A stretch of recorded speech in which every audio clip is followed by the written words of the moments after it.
Hola, ¿qué tal? ¿Cómo estamos? Bienvenidos a este servicio. ¿Y qué le parece si antes de comenzar empezamos por tener un tiempo de oración, dando gracias a Dios por este espacio, por este tiempo y para que preparemos nuestro corazón para recibir la palabra el día de hoy? Así que vamos a orar. Señor y Dios, te damos muchísimas gracias por este día, te damos gracias porque tenemos el privilegio y la oportunidad de seguir estudiando de tu palabra, de seguir aprendiendo, aunque sea por estos medios, Señor. Gracias porque tenemos la oportunidad y la libertad de estudiar tu palabra, Señor. Te suplicamos que tú prepares nuestro corazón para recibir la lección que hemos de aprender el día de hoy, Señor. Queremos escudriñar tus escrituras, Señor, y aprender para reflejarte más cada día. Queremos parecernos a ti, Señor. Asimismo, queremos aprovechar la oportunidad para orar por nuestras autoridades, Señor. Sabemos que son tiempos difíciles y tiempos donde las decisiones también son complicadas, Señor. Así que te suplicamos que tú le des sabiduría a nuestros gobernantes, a nuestro señor presidente. Te suplicamos que tú te reveles a ellos cada día más, Señor. Que tú los guardes en estos tiempos, Señor, y que ellos puedan conocerte y puedan gobernar de acuerdo a tu voluntad. Te suplicamos estas cosas, Señor. Asimismo, queremos aprovechar para poner en tus manos a nuestros pastores, Señor. Te suplicamos que tú sigas guardando en el hueco de tu mano a nuestro pastor y líder, el doctor Armando Alducin. Te suplicamos que tú veas por él, por su familia, Señor, que tengas cuidado de ellos. Te lo suplicamos, Señor. Sabemos que toda autoridad espiritual recibe ataque y te suplicamos que tú lo libres a salvo, Señor, de todo ataque del enemigo, Señor. Gracias por su autoridad, gracias por su guía, gracias por la vida y la guía también de todo el cuerpo pastoral de nuestra iglesia Vida Nueva para el Mundo, Señor. Te suplicamos que tú sigas guardando a cada pastor, Señor, a todas las distintas áreas, a los ministerios, Señor, y también a los misioneros, Señor. Te suplicamos que tú tengas cuidado de ellos, Señor. Te suplicamos también que tengas cuidado y te agradecemos, Señor, por los milagros que hemos visto en la vida de nuestro pastor Gustavo, de su salud, Señor. Te suplicamos que tú sigas tocando su vida, Señor, que él siga pudiendo recuperarse de manera favorable, Señor. Y te damos gracias porque vemos tu mano poderosa actuando en nuestras vidas, Señor. Gracias por la vida de cada integrante, de cada servidor, de cada oveja que tiene a bien el escuchar de tu palabra y el ser familia aquí en esta casa, Señor. Te damos gracias y te suplicamos que tú veas por esta tu casa Vida Nueva para el Mundo, Señor. Te suplicamos también que tú veas por la salud de cada integrante, Señor, por la condición emocional que tienen algunas personas que han perdido seres queridos. Te suplicamos que hoy ellos puedan hallar tu paz, tu gozo en medio de estas situaciones que a veces definitivamente son difíciles, Señor, pero que nos ayudan a depender de ti, Señor. Sabemos que separados de ti nada podemos hacer y no nos queremos apartar de ti en lo absoluto, Señor. Te suplicamos que nos des fuerza para seguir adelante, Señor, y estamos dispuestos a hacer nuestra parte, a levantarnos en medio de las pruebas, a gozarnos incluso en medio de las pruebas también, Señor, y a darlo todo de nuestra parte. Simplemente te suplicamos que tú te perfecciones en nuestras debilidades. Te amamos, Señor, y en tu nombre, Señor Jesús, oramos. Amén y amén. Hermanos, vamos a pasar a tener un tiempo de alabanza, así que prepárese donde usted esté para tener un tiempo de alabanza y de adoración. Que Dios les bendiga. Porque tenemos un Dios fuerte, poderoso y sobre todo muy glorioso. ¿Cuántos dicen amén? Glorioso, te cantamos glorioso,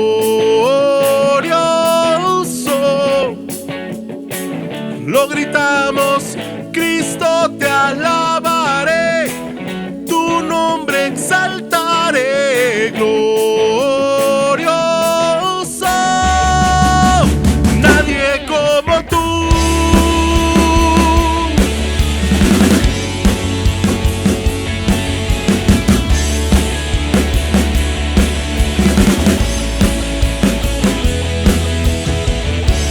Tú reinarás por siempre y siempre.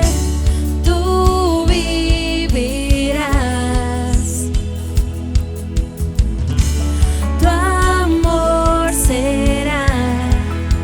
por siempre y siempre.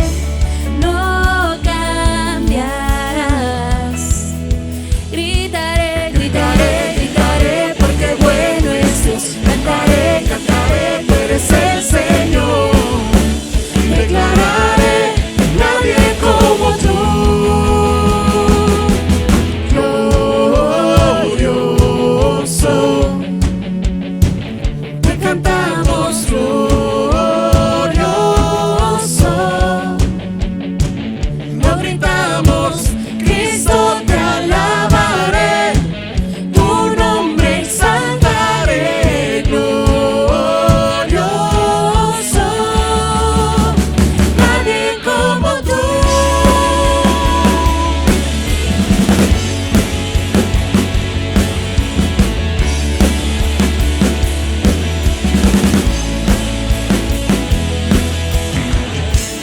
Tú reinarás por siempre y siempre. Tú vivirás. Tu amor será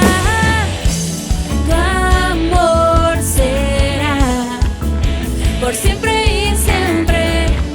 No cambiarás. Gritaré, gritaré, porque bueno es Dios. Cantaré, cantaré, tú eres el Señor. Declararé, nadie como tú. Glorioso, te cantamos glorioso.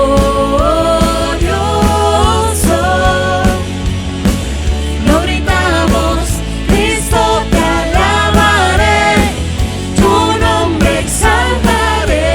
Glorioso, nadie como tú.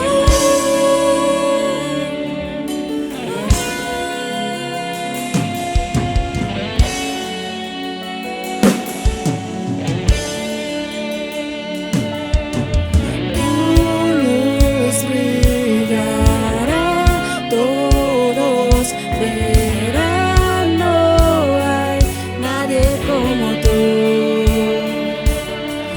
Tu luz brillará, todos verán, no hay nadie como tú. Tu luz brillará, todos verán, no hay nadie como tú. Nadie como tú. Nadie como tú.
Entonces volví a mirar y oí las voces de miles de millones de ángeles alrededor del trono, y de los seres vivientes y de los ancianos.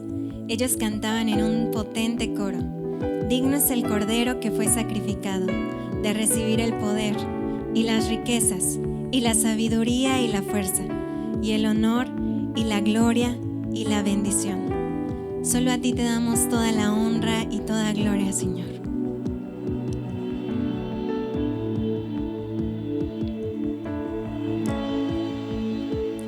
Al estar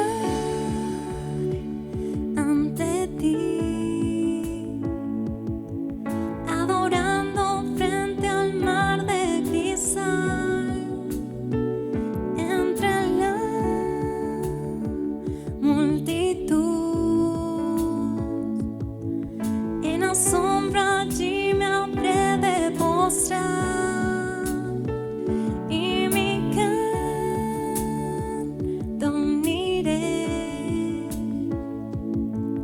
a millones proclamándote Rey, y mi voz oirás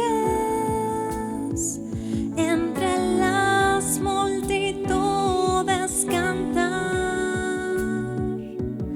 Oh.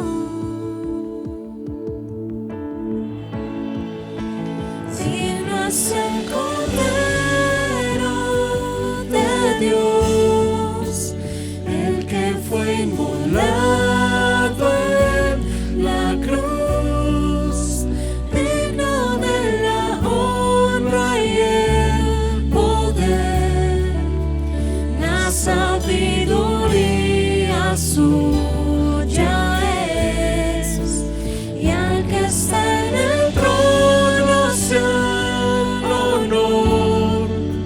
Santo, santo, santo es el Señor, reina por los siglos con poder. Todo lo que existe es por Él.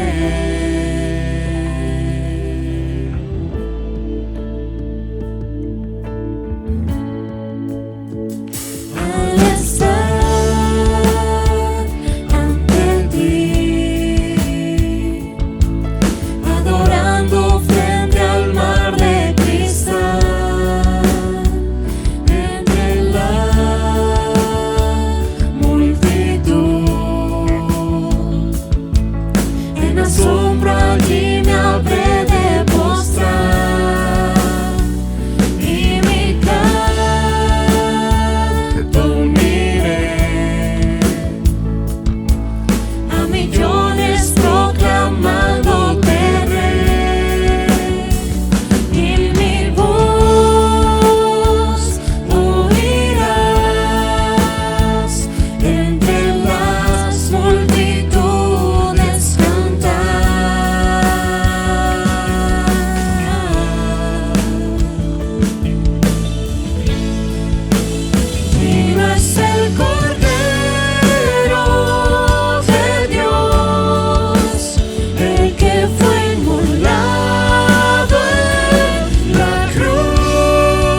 Hermanos, después de haber tenido un tiempo de alabanza y de adoración, vamos a pasar a nuestro tiempo, a nuestro devocional de los diezmos y de las ofrendas. Y para esto le quiero leer un par de pasajes que están en la Biblia, que lo más seguro es que usted ya haya escuchado alguna vez, pero vamos a estudiarlos un poquito. Lo que le voy a leer se encuentra en Juan capítulo 4 y le voy a leer a partir del verso 7. Dice: vino una mujer de Samaria a sacar agua y Jesús le dijo: dame de beber, pues sus discípulos habían ido a la ciudad a comprar de comer. La mujer samaritana le dijo: ¿cómo tú, siendo judío, me pides a mí de beber, que soy samaritana? Porque judíos y samaritanos no se tratan entre sí. Respondió Jesús y le dijo: si conocieras el don de Dios y quién es el que te dice dame de beber, tú le pedirías y él te daría agua viva. Yo creo que a veces nos pasa lo mismo que a esta mujer. A veces por no conocer a Dios o no conocer cómo es que, cuál es el carácter de Dios, cómo es que opera Dios, a veces es que nos quejamos cuando escuchamos de esta parte de los diezmos y de las ofrendas, sin entender que no es que Dios necesite algo de usted y de mí. Simplemente es una manera más que tenemos para ser incluso bendecidos de parte de Dios, porque todo lo que se siembra se cosecha, y es una manera de participar en la obra. Es un privilegio para usted y para mí el que tenemos de poder participar en la obra y ayudar con nuestros diezmos y con nuestras ofrendas. Pero me llama mucho la atención las palabras que le dice la mujer samaritana cuando le dice: ¿cómo tú, siendo judío, me pides a mí de beber, que soy mujer samaritana? Creo que a veces eso nos pasa con Dios. Creo que a veces le decimos: ¿cómo tú, siendo Dios, me pides a mí algo? Si yo estoy atravesando una pandemia, si tú sabes cómo me trueno los dedos para adquirir mis centavitos, ¿cómo es que tú me pides algo? Y hay que tener siempre en mente lo que Jesús le respondió: si conocieras el don de Dios y quién es quien te dice dame de beber, tú le pedirías y él te daría agua viva. No es que Dios necesite de nuestros diezmos, de nuestras ofrendas. La obra, claro que sí. Ahora, la obra con ustedes o sin ustedes, conmigo o sin mí, la obra va a seguir. Pero yo quiero formar parte de esa obra y supongo que usted también. Pero no es que Dios necesite de nuestro dinero, de lo poco o mucho que podamos dar. Es que nosotros necesitamos regresarle algo, aunque sea un poco, de lo mucho que Dios nos ha dado. Recordemos que todo viene de parte de Él. Todas las bendiciones de las que tú y yo gozamos, que tengamos ropita, que nos podamos bañar y a veces hasta con agua calientita, eso es un regalo de parte de Dios. El hecho de que tengamos que comer, y si un día hubo poquito, pues aunque sea frijoles y tortillitas, pero hubo, y eso es una bendición de parte de Dios. Él no ha faltado a su palabra, pero es una cuestión de madurez y de entender que cuando Dios pide algo de nosotros no es porque Él necesite, es porque nosotros necesitamos de Él. Así que, ¿qué le parece si oramos para poner en manos de Dios nuestros diezmos y nuestras ofrendas? Señor y Dios, te damos muchísimas gracias porque gozamos de más bendiciones de las que a veces nos damos cuenta. Y hoy entendemos que todo ello proviene de tu mano, de tu misericordia, de tu gracia, proviene de ti. Cada bendición de la que hemos gozado, cada alimento que hemos consumido, cada ropita, cada centavo que ha entrado a nuestras cuentas es de parte tuya y viene gracias a ti. Hoy simplemente queremos regresarte un poco de lo mucho que nos has dado, Señor. Y tú mira nuestro corazón, conoces la intención de nuestro corazón. A veces no nos es fácil, sin embargo queremos dar con gozo, con una buena actitud en nuestro corazón. Sabemos y entendemos el día de hoy que es un privilegio el poder participar de la obra, el poder ayudar a otra gente a escuchar la palabra, gracias a eso poco o mucho que podemos dar, Señor. Hoy ponemos en tus manos nuestros diezmos, nuestras ofrendas, Señor, y te suplicamos que tú bendigas cada moneda, cada billete, cada depósito, que llegue a donde necesita llegar, Señor, que siga trabajando para tu obra. Te amamos, Señor Jesús, y te agradecemos porque podemos sembrar en buena tierra. En tu nombre poderoso oramos y con gusto damos nuestros diezmos y nuestras ofrendas. Amén y amén. Ahora, mis hermanos, vamos a prepararnos para pasar a la palabra de Dios. Donde usted esté, prepárese un cuadernito, una plumita, un lápiz, para que usted pueda tomar notas. Y vamos a escuchar la palabra de Dios por boca de nuestro pastor David de la Cruz. Que Dios les bendiga. Hola, ¿qué tal? Muy buenas noches. Estamos transmitiendo desde Tlalnepantla, Estado de México, en el auditorio de Vida Nueva para el Mundo. Y es un verdadero regalo de Dios poder llamar papito lindo al único Dios vivo. Y estamos seguros que Él tiene cuidado de nosotros y que estamos en las manos de Jesús. Y qué privilegio también poder abrir la Biblia con libertad, sabiendo plenamente que el Santo Espíritu de Dios pues habla a nuestro espíritu, seguro para redarguirnos, instruirnos, prepararnos para toda buena obra, para iluminarnos, para cambiar el lamento en baile, la tristeza en gozo, la desesperanza en esperanza. Y esa esperanza no avergüenza porque creemos que es nuestro Señor Jesucristo. Y bueno, vamos a continuar con nuestro estudio de la carta a los Romanos, en el capítulo 7, ahora desde el verso 7 hasta el 13.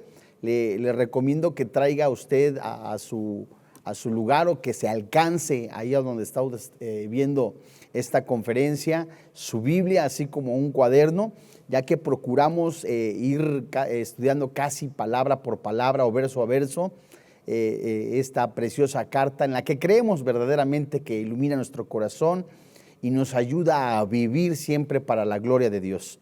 Bueno, pues vamos a Romanos capítulo 7, en el versículo 7 al 13, y dice la palabra de Dios. ¿Qué pues diremos? ¿Qué diremos pues? ¿La ley es pecado? En ninguna manera. Pero yo no conocí el pecado si por la ley, porque tampoco conociera la codicia, si la ley no dijera, no codiciarás. Versículo 8.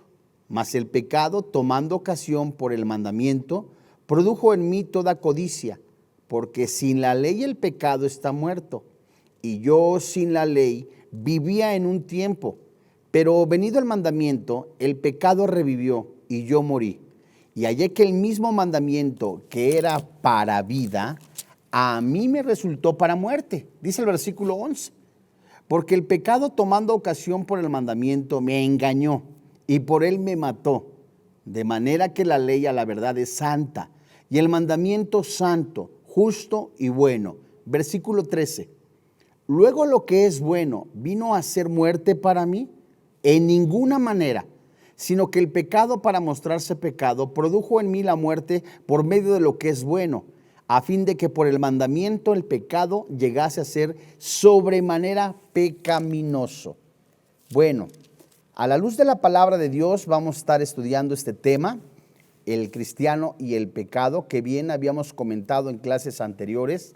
Este tema abarca desde el verso 1 del capítulo 7 a una gran parte del capítulo 8, pero haciendo una breve semblanza de lo que hemos estudiado, del capítulo 3 al capítulo 8 de la carta a los Romanos, entretejen de una manera extraordinaria los varios temas de la fe, la gracia, el pecado, la justicia, la ley, algo especialmente importante para todo estudiante de la Biblia y además en primera instancia para los lectores judíos. Pablo está tratando de una manera muy clara en relación a la ley y su papel en la vida de una persona que acude a Cristo a partir de allí, que vive y se entrega para el Señor.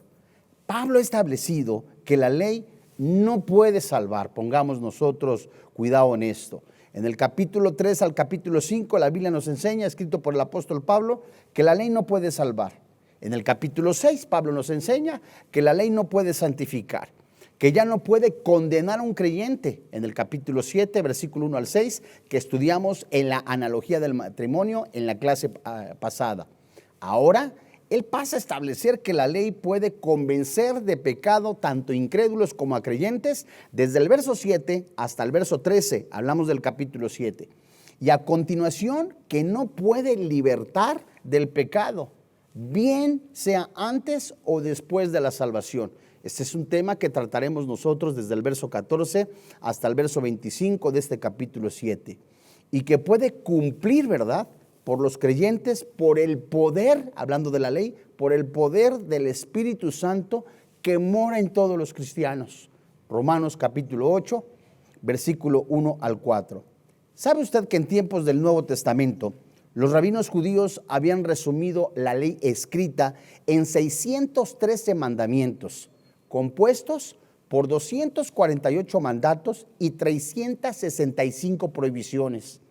Los mandatos tenían que ver con cuestiones tales como formas de culto, el templo, sacrificios, festivales, asuntos comunitarios, guerras, temas sociales, responsabilidades familiares, asuntos jurídicos, asuntos de derechos y obligaciones, así como legales. Además, incluían la esclavitud. Las prohibiciones se aplicaban a cuestiones tales como idolatría, lecciones históricas, blasfemia, adoración en el templo, sacrificios, sacerdocios, dietas, votos, agricultura, préstamos, negocios, esclavos, justicia ordinaria y relaciones personales. A esas leyes, los rabinos habían añadido incontables condiciones e interpretaciones prácticas. Los intentos permanentes de cumplir con todas las leyes y tradiciones llegaron a crear una forma de vida extenuante que desgastaba a judíos legalistas tales como los fariseos. En el Concilio de Jerusalén, Pedro escribió en el libro de los Hechos, describió ese legalismo extremo como un yugo que nuestros padres ni nosotros hemos podido llevar. Es más, si nosotros leemos Filipenses, nos daremos cuenta que Pablo era un fariseo de fariseos y él también dice que la ley en sí era pesada llevarla. Y en lo que a las leyes dadas por la revelación divina se refería, es evidente razón por la que los judíos fieles trataban de guardarlas en todos sus detalles. Por medio de Moisés, Dios había declarado en Deuteronomio capítulo 27, versículo 26, maldito el que no confirmare las palabras de esta ley para hacerlas. Y en el siguiente capítulo de Deuteronomio se especifica algunas de las consecuencias severas de la desobediencia. Y hay una lista impresionante en donde tan solo por mencionar, maldito aquel que es blasfemo, maldito Jehová enviará maldición sobre aquel que quebrante la ley y unas cuestiones que son dadas por Dios. Pero como el apóstol, ¿verdad?, de Jesucristo, el apóstol Pablo, reiteró la verdad de por qué todos dependen de las obras de la ley y estaban bajo maldición, pues escrito está, de acuerdo a lo que dice y escribió el apóstol Pablo en Gálatas capítulo 3, versículo 10, pues escrito está, todo aquel que no permaneciera en todas las cosas escritas en el libro de la ley para hacerlas. Y eso confirmaban lo que se decía en Deuteronomio capítulo 27, verso 26. Santiago declaró en el capítulo 2, versículo 10, porque cualquiera que guardare toda la ley, pero ofendiere un punto, se hace culpable de todos. Entonces nos podemos preguntar, ¿por qué Dios dio a su pueblo escogido una ley que les era imposible cumplir? Y su propósito no fue solamente revelar el estándar de justicia por el cual deben de vivir los salvados, sino también para mostrarles la imposibilidad de vivirlo en la práctica sin su poder y para mostrarles la profundidad de su pecaminosidad cuando se medían francamente en comparación de la ley. Jesús condenó a los fariseos porque no quisieron entender la verdad. Pablo quería, ¿verdad?, y decir que era un fariseo consumado, como se los mencioné y que se escribe en Filipenses capítulo 4, desde el verso 4 hasta el versículo 6. Y llegó a entender esa realidad clara desde su conversión. Y él testificó a todos aquellos lectores que no hay salvación por guardar la ley. Tampoco la ley santifica, ni la ley justifica.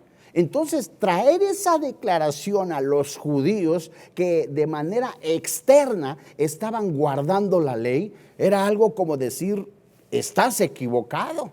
Y Pablo lo que quiere decir y quiere declarar es que la ley apunta, se dirige, va y menciona como un ayo, como un mentor a la gracia.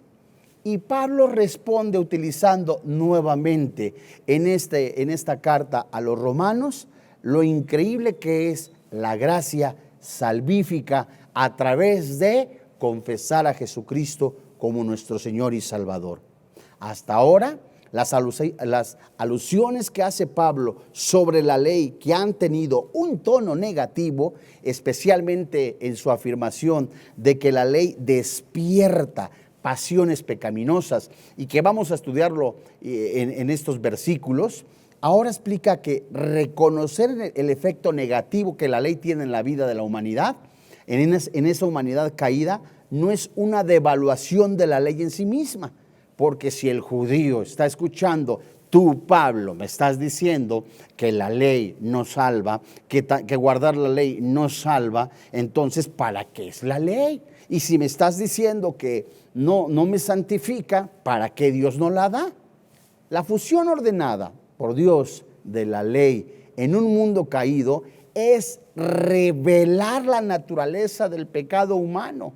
La ley no solo define el pecado, sino que actúa como un catalizador, provocando precisamente las relaciones pecaminosas que prohíbe y que condena, tal como lo estudiamos en Romanos capítulo 5, desde el verso 8 hasta el verso 11. Y en sí misma, la ley que nos da a conocer la realidad del pecado en nuestro sistema espiritual y moral. En Romanos capítulo 3, versículo 20, como lo estudiamos, que es Dios quien pone al Señor Jesucristo como propiciación y como propiciatorio. En Romanos capítulo 5, versículo 13, en donde todo el capítulo 5 se nos enseña de una forma hermosa cómo juntamente con Cristo, el que se identifica con Cristo es sepultado y resucita a una vida nueva. En Romanos capítulo 5, verso 20, así como en Romanos capítulo 7, versículo 12, que a continuación vamos a estudiar, el apóstol Pablo menciona, describe al mandamiento como santo, justo y bueno. En otras palabras, el problema no es la ley, sino el corazón humano caído que toma la ley y la usa para que abunde el pecado, tal como se menciona en Romanos capítulo 7, versículo 13. La ley es una revelación fiel de lo que es bueno o malo. No pierde su validez para medir y dirigir nuestra conducta moral, y aunque sus mandamientos carecen de poder en sí mismos para producir la obediencia que la ley exige con razón, en estos versículos que vamos a estudiar, vamos a ver cómo el apóstol Pablo contesta las interrogantes de los judaizantes de por qué Dios nos ha dado la ley. Recordemos que en los versículos 1 al 6, que estudiamos la semana pasada en un tema titulado Analogía del matrimonio, Pablo ha explicado la relación entre el hombre y la ley. El hombre está sujeto a la ley tal como una mujer está sujeta a su marido. Mientras el marido vive, la mujer está bajo sujeción a él. Pero si el marido muere, ella queda libre de la ley del marido. Esa es la situación del hombre antes de conocer a Cristo. Y una vez que la persona se identifica con Cristo, es hecho libre de la ley para que sirva a Dios en espíritu. Si aquel que ha creído en Cristo Jesús sigue viviendo bajo la ley, el resultado será una constante derrota espiritual. Bueno, vayamos pues a la exposición de la palabra de Dios en Romanos capítulo 7, versículo 7, y veamos cuál es la función de la ley. Vamos a volver a leer, si son tan amables, Romanos capítulo 7, versículo 7, que escribiera tercio dictado por el apóstol Pablo. Y dice la Escritura: ¿qué diremos pues? ¿La ley es pecado? En ninguna manera, pero yo no conocí el pecado sino por la ley, porque tampoco conociera la codicia si la ley no dijera no codiciarás? Esta es una pregunta retórica que encontramos en el versículo 7. ¿Qué diremos pues? Es decir, ¿cómo contestaremos pues a todo lo que se ha dictado o escrito desde el capítulo 5 hasta el capítulo 7, versículo 6? ¿Cómo diríamos pues? Bueno, entonces, si la ley se nos es dada, la ley no nos va a santificar, no nos va a justificar. Eso es interesantísimo. Entonces, ¿para qué pues nos es dada la ley? ¿Qué pasa entonces? ¿Para qué es dada la ley y por qué Dios la envía con los ángeles para dársela a Moisés? ¿Cómo contestaría a alguien que ha argumentado que el cristiano es libre de la ley? Además, se plantea como si alguien hiciera una afirmación desde la enseñanza de Pablo que da sobre la ley. La ley se introdujo para manifestar el pecado. Es algo que nos está mostrando el apóstol Pablo, y que el pecado se enseñorea sobre los que están bajo la ley. Eso lo estudiamos en Romanos capítulo 6, versículo 14, si es tan amable, vamos. Romanos capítulo 6, versículo 14. El pecado se enseñorea sobre los que están bajo la ley. Romanos 6, 14. Porque el pecado no se enseñoreará de vosotros, pues no estáis bajo la ley, sino bajo la gracia. Entonces, preguntémonos, amados hermanos, si el apóstol Pablo está adelantándose, por decirlo de esta manera. ¿La ley es pecado? ¿Qué es con la ley? ¿Qué sucede con la ley? Pablo hace esta pregunta como si estuviera despreciando la ley como algo pecaminoso. Pero ¿cuál es el asunto? O sea, ¿la ley acaso pues lleva a una situación pecaminosa? Bueno, ¿qué pues diremos? ¿La ley es pecado? ¿Acaso es algo malo? Una respuesta: lo que da Dios no es pecado, ni de ninguna manera tampoco es malo. Ahora los cristianos también podemos preguntarnos en este contexto: ¿los cristianos pueden olvidarse de las normas de la ley y vivir como les plazca? La respuesta es, y el mismo apóstol menciona, de ninguna manera. Pablo responde con una nueva expresión más fuerte, que se escribe desde el griego megenoito. Terminantemente no, es decir, de ninguna manera. La idea es, por supuesto que no. La ley no solamente, ¿verdad? La ley no es pecaminosa, sino que continúa siendo de gran valor para el cristiano. A ver, si usted me está diciendo que la ley no santifica, que la ley no justifica, que la ley además pues no regenera, ¿para qué pues entonces los judíos guardaban la ley? Bueno, el apóstol Pablo está diciendo que muchos de manera externa querían justificarse, querían tener una salvación y cuidaban más la vida externa que la vida interna. Puesto que si recordamos lo que dice el apóstol Pablo en cuanto a la circuncisión no es física, sino espiritual. ¿A qué apuntaba eso? No es judío el que nació siendo judío, sino que es judío el que lo es de corazón. No es judío aquel que es de nacionalidad judía, sino aquel que es judío de corazón. En otras palabras, está diciendo, no es cristiano aquel que nació en una denominación cristiana. No es cristiano aquel que nació dentro de una familia cristiana, sino aquel que ha reconocido a Jesús como su Salvador personal. Y la circuncisión, recordamos, apuntaba a circuncidar el pecado del corazón. Y recordaban el prepucio cuando se le practicaba la circuncisión al 8º día del recién nacido, que tenía que ser en ese día. Recordaba pues que tenía que cortar de su corazón el pecado. Pablo da 4 elementos propios de la obra de la condición realizada por medio de la ley de Dios. ¿Qué hace la ley? La ley revela el pecado. La ley estimula el pecado. La ley arruina al pecador. Y la ley refleja la absoluta pecaminosidad del pecado. Entonces, cuando Pablo se adelanta a decir, ¿la ley entonces es pecado? De ninguna manera, puesto lo que ha dado Dios no es pecado. Y seguido de esto, el apóstol presenta algunos de los propósitos de la ley que les acabo de mencionar, y ahora los veremos con más claridad. Que la ley nos enseña lo pecadores que somos, lo pecadores que ya nacimos. La ley revela la pecaminosidad del hombre y, en otras palabras, la ley como norma de conducta evidencia lo torcido del comportamiento humano. La ley redarguye del pecado al hombre. Entonces, dice Pablo, sino por la ley, porque tampoco conocieran la codicia, si la ley no dijera, no codiciarás. Esto es interesantísimo, porque alguno pudiera decir, usted me dice eso, pero por ejemplo, en alguna selva, en alguna tribu donde no hay ley, la Biblia también contesta eso. No es juzgada aquella persona que no ha conocido la ley, pero hay algo interesante. En Romanos capítulo 2, versículo 15, hay una ley grabada en el corazón, se llama conocimiento interior, conciencia. Continuamos con el versículo. La ley muestra los pecados específicos que el hombre comete constantemente. Pero podemos preguntarnos, ¿pero por qué como ejemplo tomó la codicia? Bueno, lo que se menciona en Éxodo capítulo 20, versículo 17, no codiciarás, es que es un pecado que es desde el interior. Así como también se debería llevar desde el interior la transformación del corazón. Así como también la regeneración es desde lo interior del ser humano.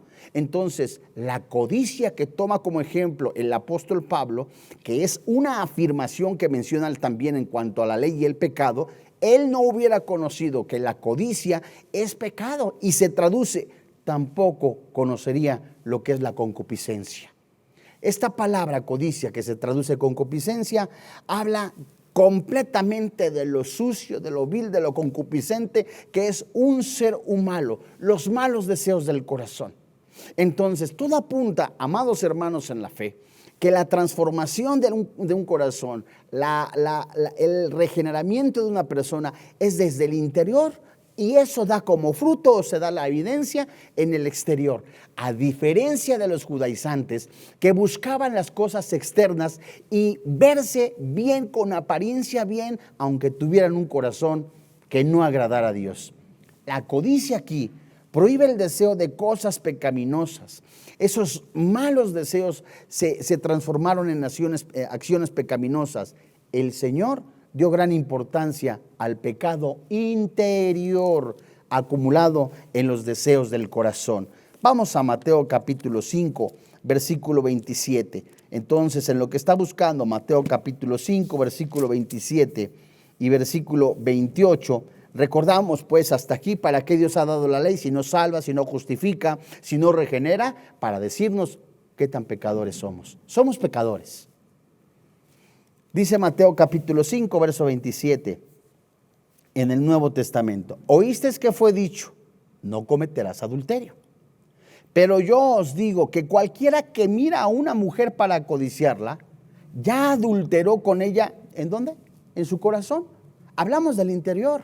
Entonces Dios lo que buscaba desde la caída humana es la transformación del ser humano desde lo interior. Y la ley es dada para mostrarnos nuestro interior. Y el apóstol Pablo está tomando como ejemplo el pecado de codicia, porque es el centro del interior de los deseos pecaminosos. ¿De dónde vienen las guerras? Desde lo más profundo del corazón, de las pasiones. Sigamos con Mateo capítulo 5, verso 29. Por tanto, si tu ojo derecho te es ocasión de caer, sácalo y échalo de ti, pues mejor te es que pierda uno de tus miembros y no todo el cuerpo sea echado al infierno. Si tu mano derecha te es ocasión de caer, córtala y échala de ti, pues mejor te es que se pierda uno de tus miembros y no todo el cuerpo sea echado al infierno. La evidencia clara, amados hermanos. Dios lo que está buscando, y si hacemos un pequeño paréntesis, recordamos que todas las ordenanzas, la ley moral de Dios que apuntaba hacia el corazón del creyente, era que el creyente viera lo pecador que es y que también les dada, que es una imposibilidad para el ser humano cumplirla. Vamos a Romanos capítulo 7, versículo 8. Dice Romanos capítulo 7, versículo 8. Qué hermoso es estudiar la palabra de Dios. Romanos capítulo 7, versículo 8, dice la escritura. Fíjese usted. Mas el pecado, tomando ocasión por el mandamiento produjo en mí toda codicia, porque sin la ley el pecado está muerto. ¿Qué dice este versículo? Mas el pecado tomando ocasión. ¿Qué significa la palabra ocasión? La ley no es pecado, lo acabamos de mencionar y el apóstol Pablo lo escribió. El apóstol Pablo lo escribió, nosotros lo leímos. No es pecado. Toda dádiva, todo don perfecto desciende de lo alto del Padre de las luces. Habla en relación a esa gracia hermosa, y la ley que es dada por Dios a Moisés por medio de los ángeles es algo santo, algo justo, algo misericordioso y hermoso. Pero el pecado se aprovechó de la ley. A ver, expliquemos más cuidado con esto. ¿Qué significa que toma ocasión por el mandamiento? Esta palabra ocasión se toma también se traduce como punto de partida, como una base de operaciones, un pretexto para emprender una acción. El pecado ha hecho uso del mandamiento como una base de operaciones. El pecado utilizó el mandamiento para generar deseos íntimos contra él. Si usted ve un letrero que dice no pise el pasto, será muy seguro que usted tenga el deseo de pisar el pasto. Si usted ve un semáforo con 3 luces, rojo, ámbar y verde, y ve el verde, sigue continuando. El ámbar, muchos desearán adelantarse para pasar el color ámbar o el amarillo y no tomar el rojo. Aun cuando ven el rojo, se siguen. Eso habla de que la ley despierta. Yo sé, porque me están diciendo que no debo de rebasar el color rojo, me debo de detener. Pero algo en mí me está diciendo, pásate. La ley toma ocasión, ¿verdad? Dice aquí la palabra de Dios, el pecado toma ocasión por el mandamiento. Produce en mí codicia. ¿Qué es eso?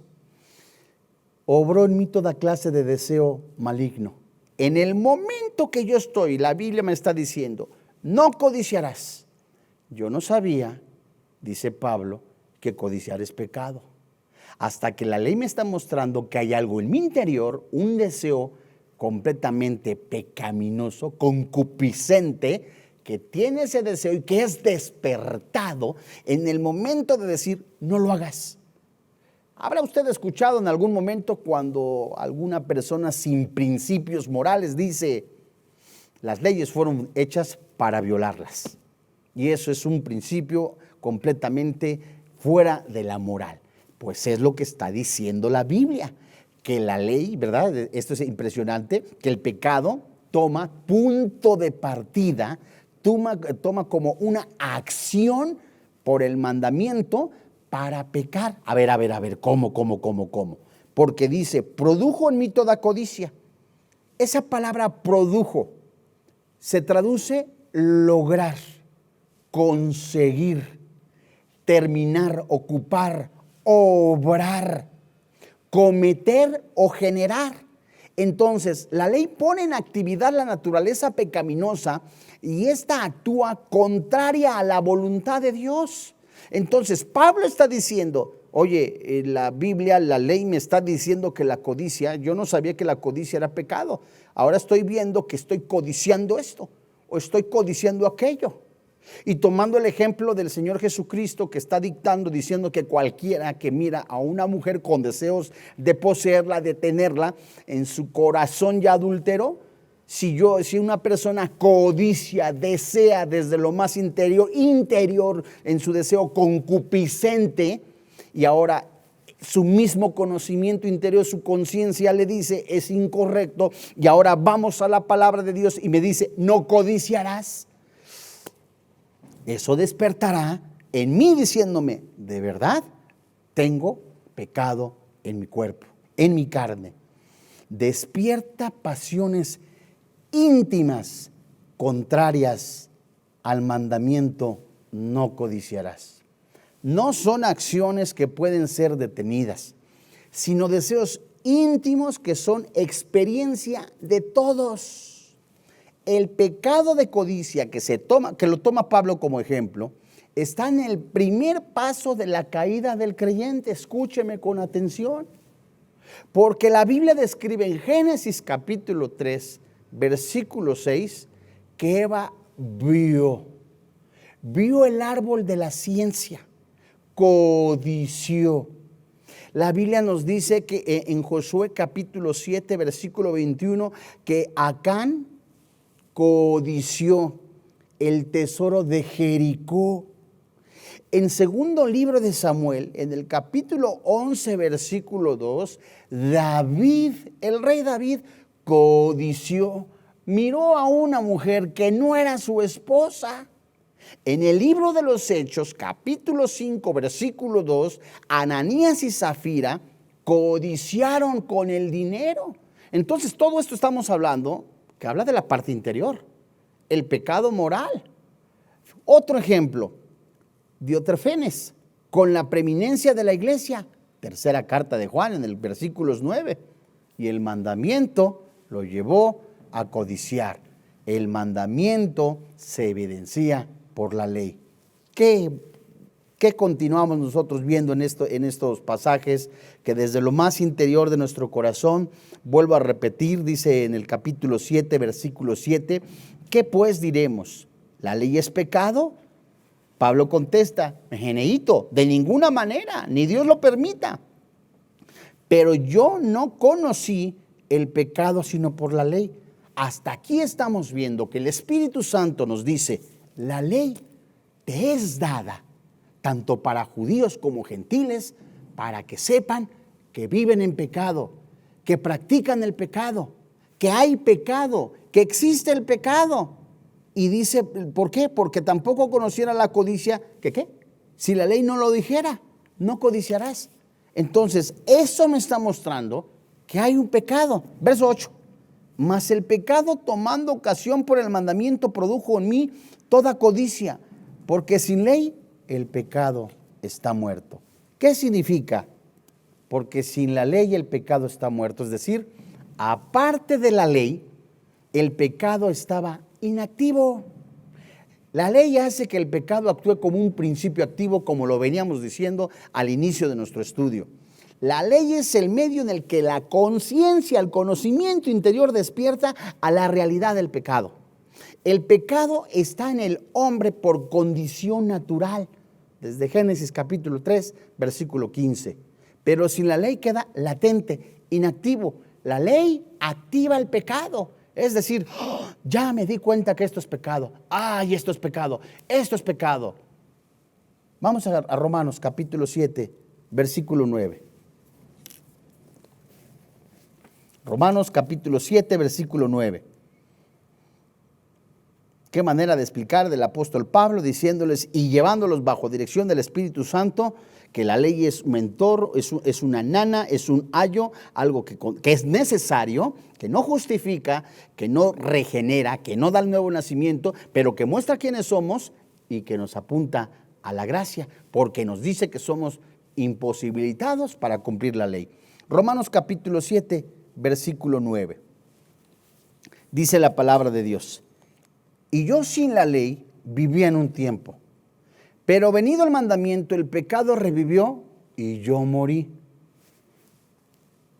Se escribe también la primera frase, yo sin la ley vivía en un tiempo, y yo solía vivir sin la ley.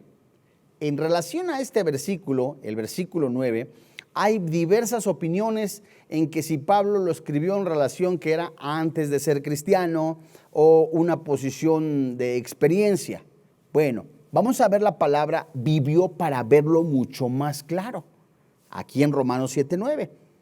Eso ocurrió en el pasado. ¿Por qué? Porque la palabra vivía en el griego, del griego al lenguaje actual español, habla de una condición del pasado. Vivir, vivo, viviente en el pasado. Y debe de vincularse con el mismo apóstol como experiencia suya. Pablo posiblemente en el tiempo en que se consideraba la ley como un mandamiento de justicia propia. Entonces, sígame con cuidado. Pablo está hablando cuando él como persona, como judío, como un miembro del Sanedrín, como una persona fariseo de fariseos, confiaba en la ley para salvación. Y además decía, yo era judío de judíos. ¿Dónde leemos eso? Por favor, si es usted tan amable, acompáñeme más adelante en el libro de los Filipenses. Filipenses, en el Nuevo Testamento, Filipenses en el capítulo 3. Esto es hermosísimo. ¿Sabes por qué? Porque en Filipenses hace una descripción, de hecho ya estudiamos este pasaje aquí mismo en este tiempo del estudio de la carta a los Romanos. Pablo está mencionando que cumplió la ley, se dio cuenta, él era celoso de la ley, a más de eso perseguía de manera fidedigna a los que no querían cumplir la ley. Pero ¿qué ocurre? Filipenses capítulo 3, desde el verso 1, y vamos a ir analizando lo que dice el apóstol Pablo, que va junto con lo que dice en Romanos capítulo 7, verso 9. Porque él está diciendo, yo sin la ley vivía en un tiempo, pero venido el mandamiento, el pecado revivió y yo morí. ¿Qué está diciendo? Fíjate, dice, comparado con esto, yo que era antes judío, yo que era un practicante de la ley, que creía que a través de guardar la ley era justificado, que creía yo realmente que a través de guardar todos los mandamientos de la Santa Madre Iglesia, bautizado y todo, y etcétera, etcétera, me justificaba. A lo que se lo denomina como justicia propia, confirmado en Filipenses 3, dice el versículo 1. Por lo demás, hermanos, gozaos en el Señor. A mí no me es molesto el escribirlos las mismas cosas, y para vosotros es seguro. Versículo 2. Guardaos de los perros, guardaos de los malos obreros, guardaos de los mutiladores del cuerpo. Esto se refiere en relación a los falsos maestros, a los judaizantes que agregaban las obras para salvación. Versículo 3, porque nosotros somos la circuncisión, los que en espíritu servimos a Dios y nos gloriamos en Cristo Jesús, no teniendo confianza en la carne. Se refiere textualmente a las obras religiosas. Versículo 4. Aunque yo tengo también de qué confiar en la carne. Si alguno piensa que tiene que confiar en la carne, yo más. Versículo 5. Circuncidado al 8º día. Esto es impresionante, amados hermanos, porque es como aquel que dice, a mí me bautizaron de chiquito. Es más, fue en el mero día de San Pascual Bailón y me bautizaron. La ley decía, las ordenanzas decían, se tenía que circuncidar en el 8º día. Ah, pues yo lo hice. ¿Qué más dice la palabra de Dios? Del linaje de Israel. ¿Por qué del linaje de Israel? De la tribu de Benjamín. ¿Sabía usted que él era de la élite de las tribus? Del hijo favorito de Jacob, de Benjamín. Además diciendo, fíjate, me circuncidaron. Yo no tuve la culpa de haber nacido en cuna de esta naturaleza, además de la bendita tribu de Benjamín. Y otra cosa, hebreo de hebreos no se refiere a nacionalidad, sino que se refiere a más de esto, al estudio. Y dice en cuanto a la ley, fariseo, yo fíjate, mi religión la defendía con hueso colorado. Era de la Iglesia Universal, era de esto, me bautizaron, me sellaron, me confirmaron. Además, todo aquel que negaba al santo fulano de tal, me le iba encima. ¿Por qué? Porque es la verdad.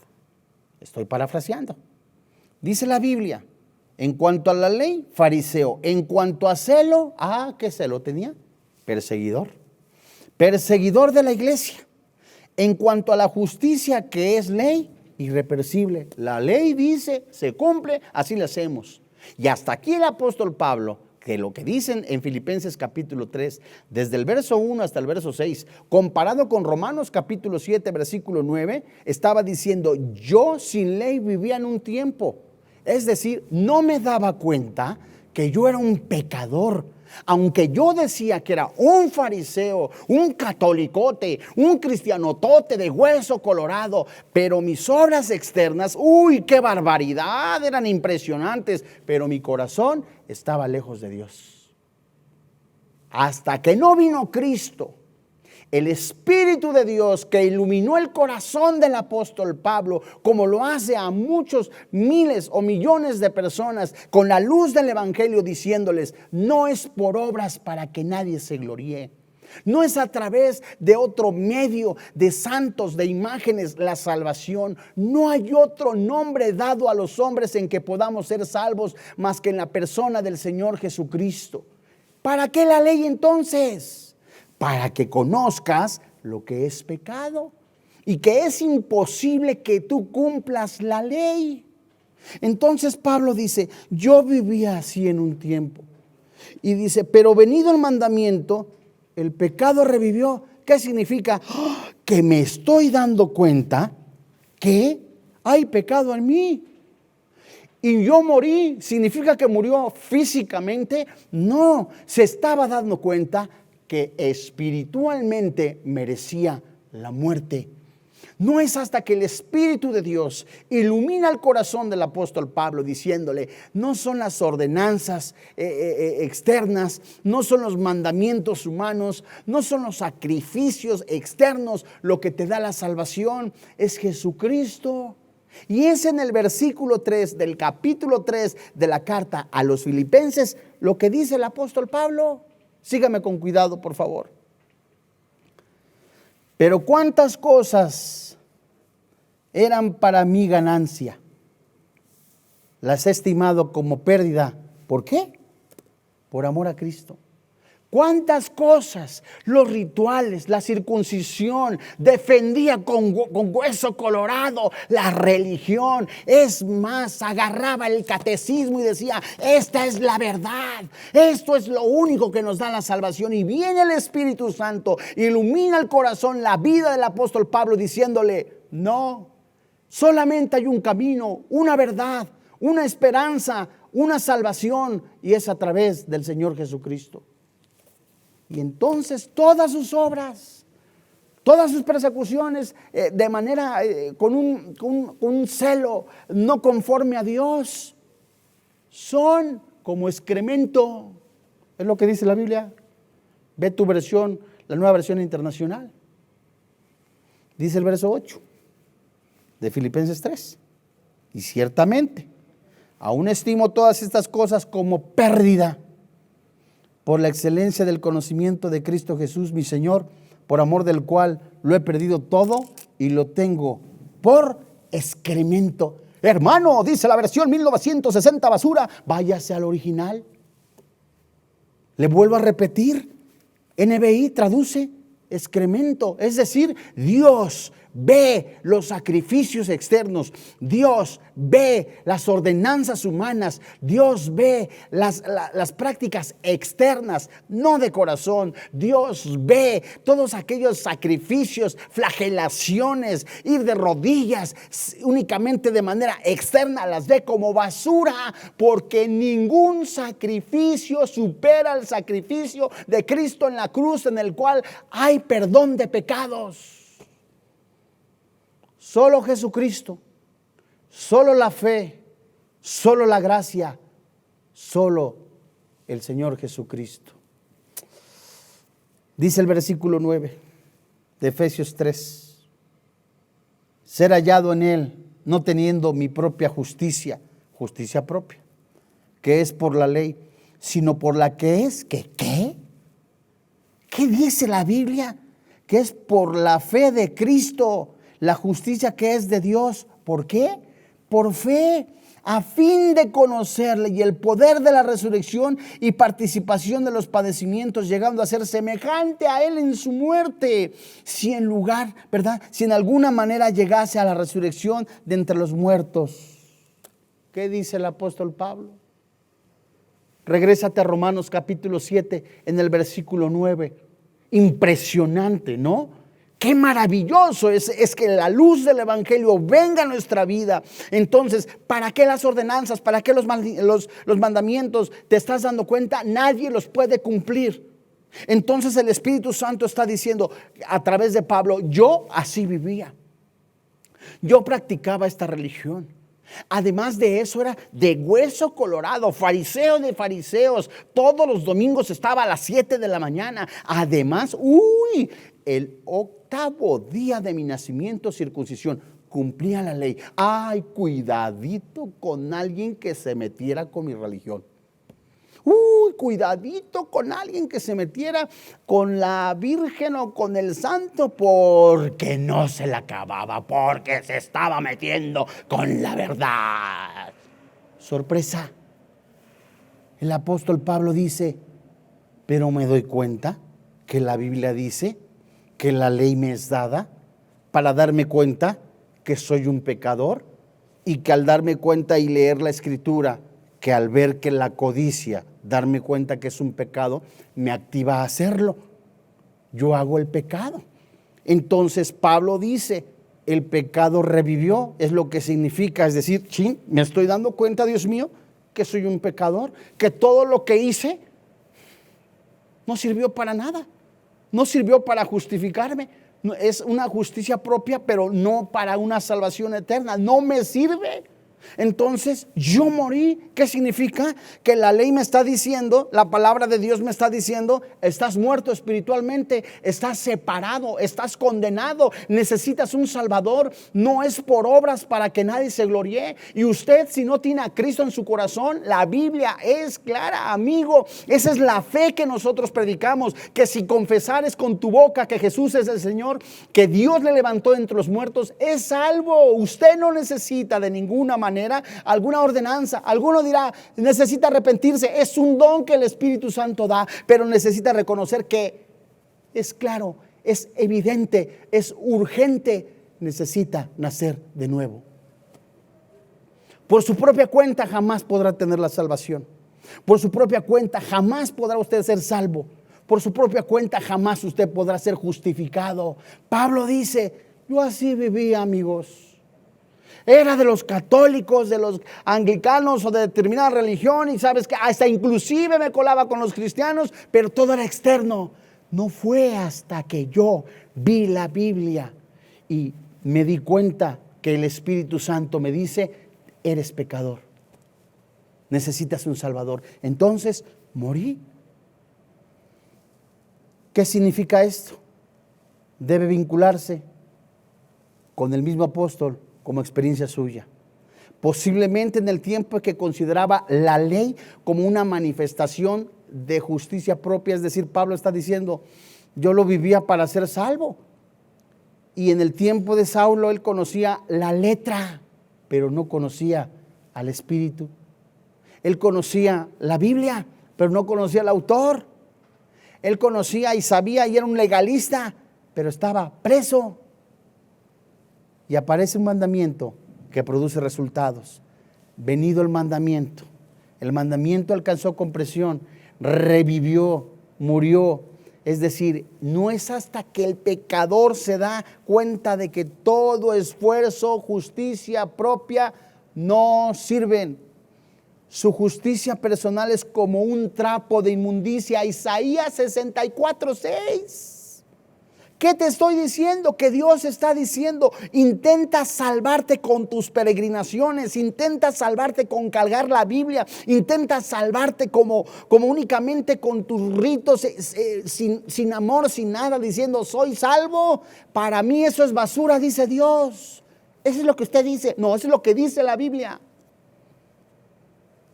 El pecador revivió y él se sintió muerto diciendo, necesito un Salvador. Jesús, Nicodemo, Juan capítulo 3, te es necesario nacer de nuevo. ¿Cómo haré yo para meterme dentro del vientre de mi madre? ¿Cómo le haré?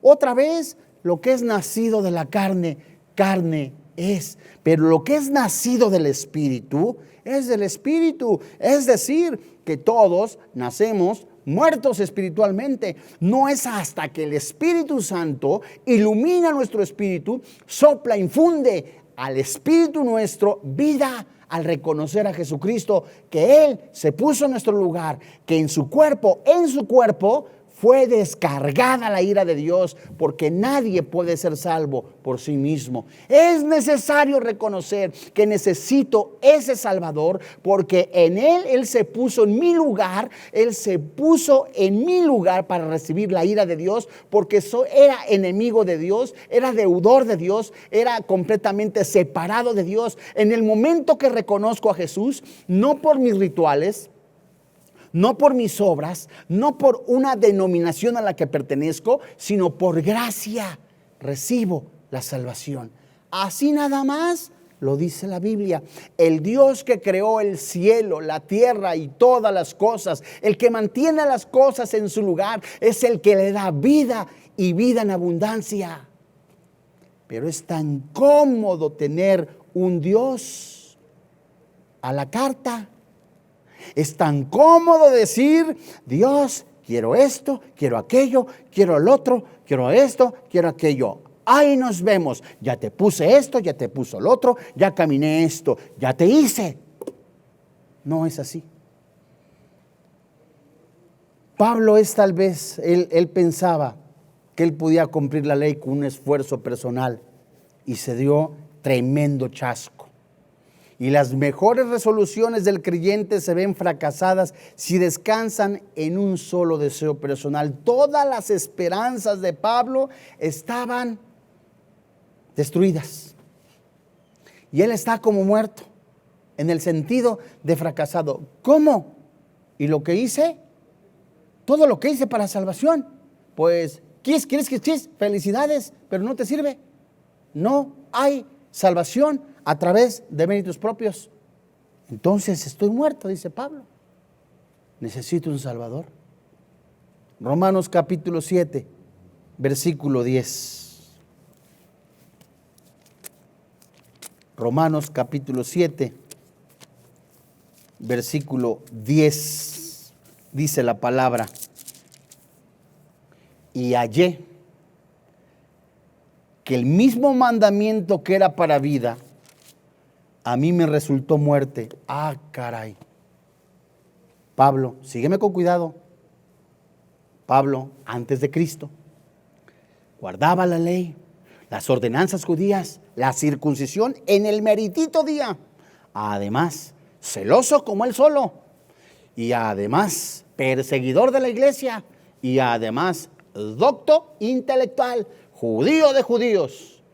Lee la Biblia y dice: es que yo soy salvo por guardar la ley. Es que en el Antiguo Testamento, hermano, era por obras y se tenía la salvación. No, mi amigo. Desde Génesis, Abel ofreció un animalito gordo que apuntaba a Jesucristo. Léase Hebreos capítulo 11. Abraham fue justificado por fe.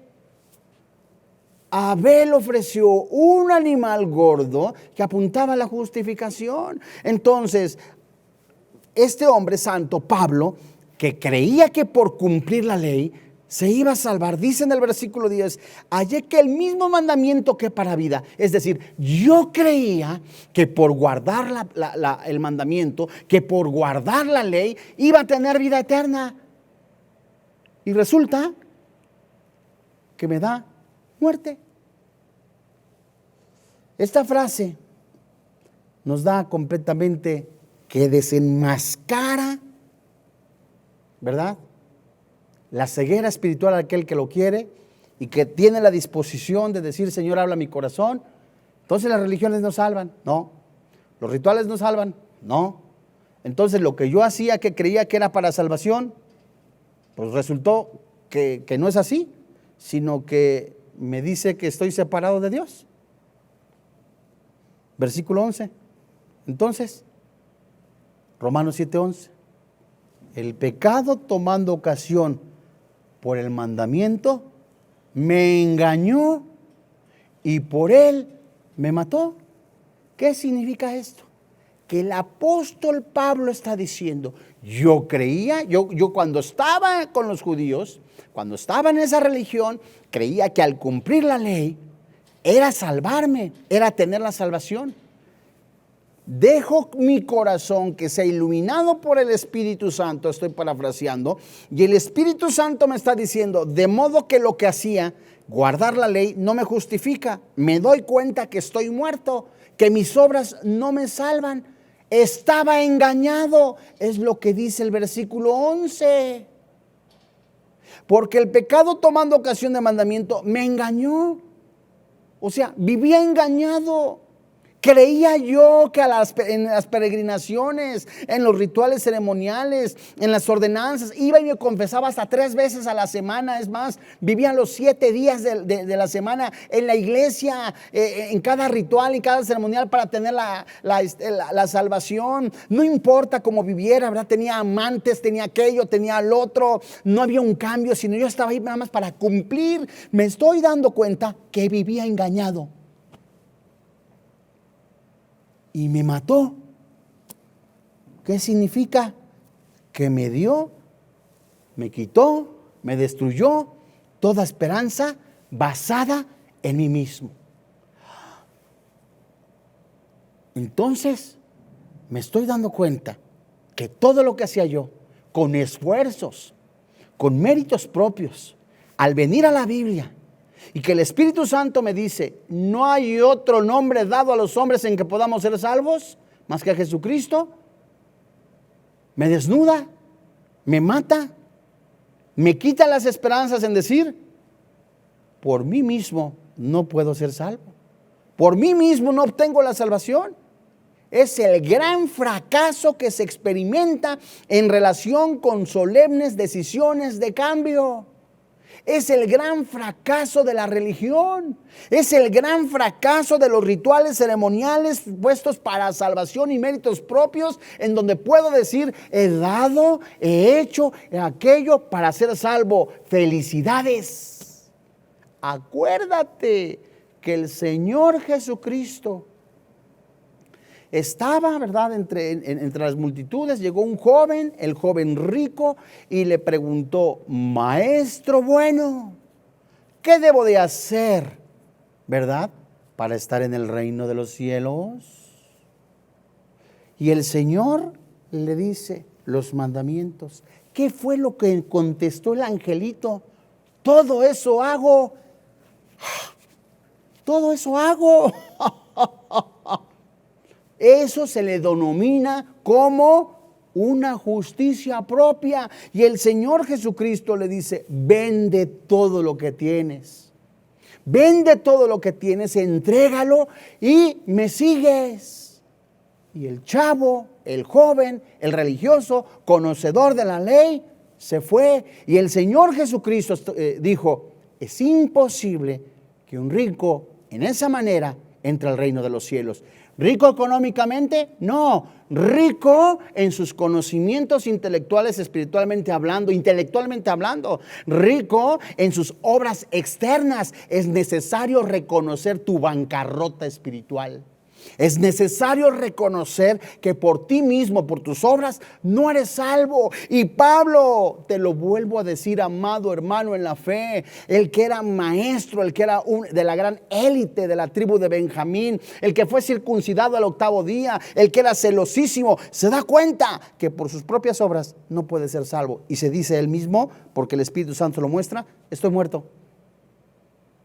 Vengo a la ley y me doy cuenta que todo lo que hice, que era para salvación, aún más me doy cuenta que esto me mató, porque no me sirvió para nada. De modo que la Biblia dice que solamente el camino a la fe y a la salvación es a través del sacrificio de Cristo en la cruz. Romanos capítulo 7, versículo 12, dice la palabra de Dios. Lo que es la ley, de la manera que la ley a la verdad es santa. Entonces, Pablo dice, ¿la ley es pecado? Contesta en el verso 12, no.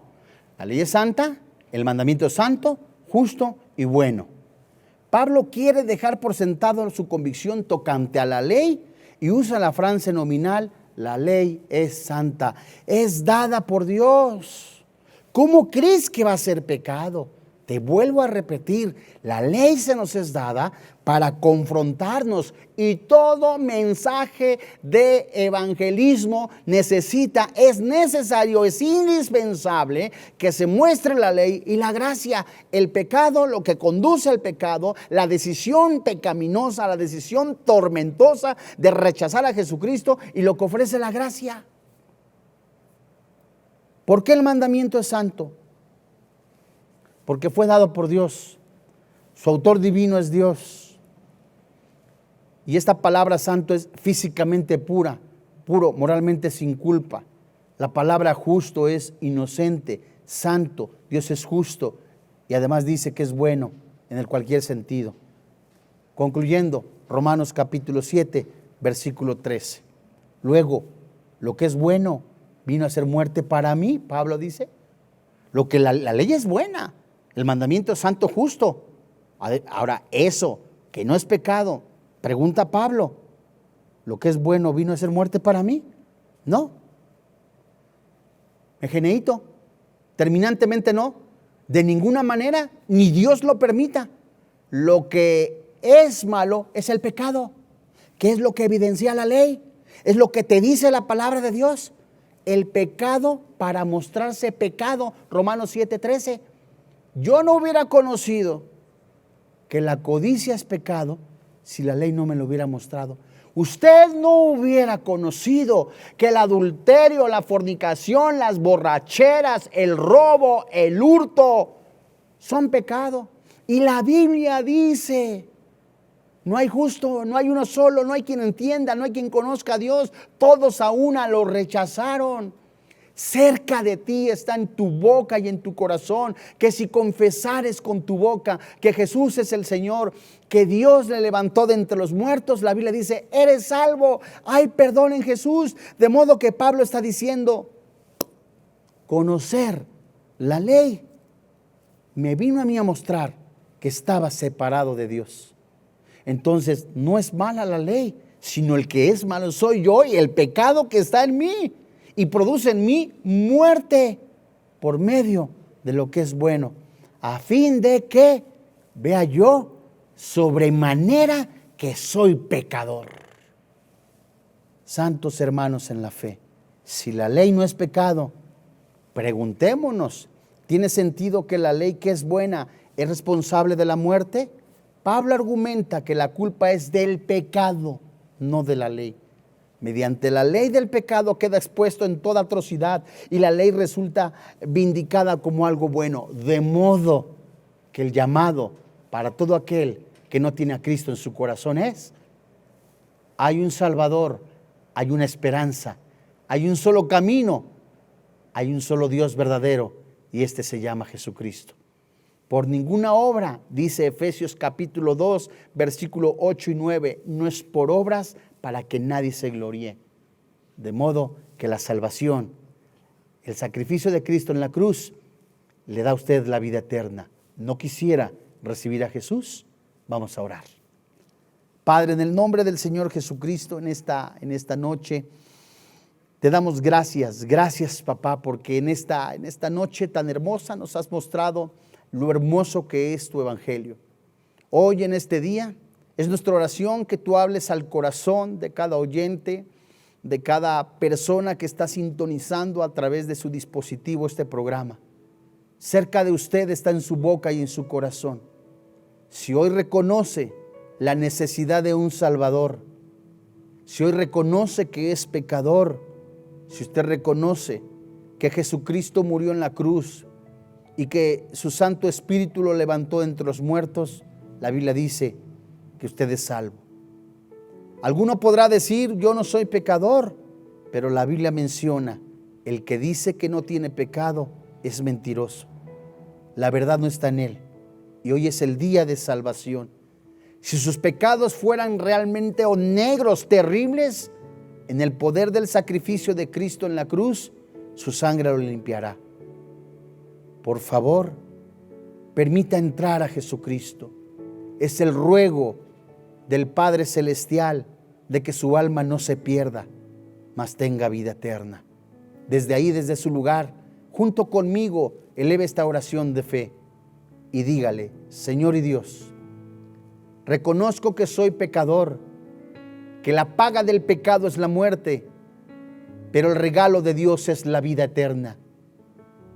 Todas las obras que yo creía que eran para salvación, hoy me doy cuenta que no eran necesarias. Solamente el sacrificio de Cristo en la cruz. Y ahí donde Jesús murió, en su cuerpo, fueron puestos mis pecados. La ira de Dios fue derramada. Él recibió el castigo que yo merecía. Él murió, pero resucitó al tercer día dándome vida eterna. Hoy creo con todo mi corazón y confieso con mi boca que Jesucristo es mi Salvador personal. Ahora vivo eternamente. Soy salvo por la gracia de Dios. En el nombre de Jesús.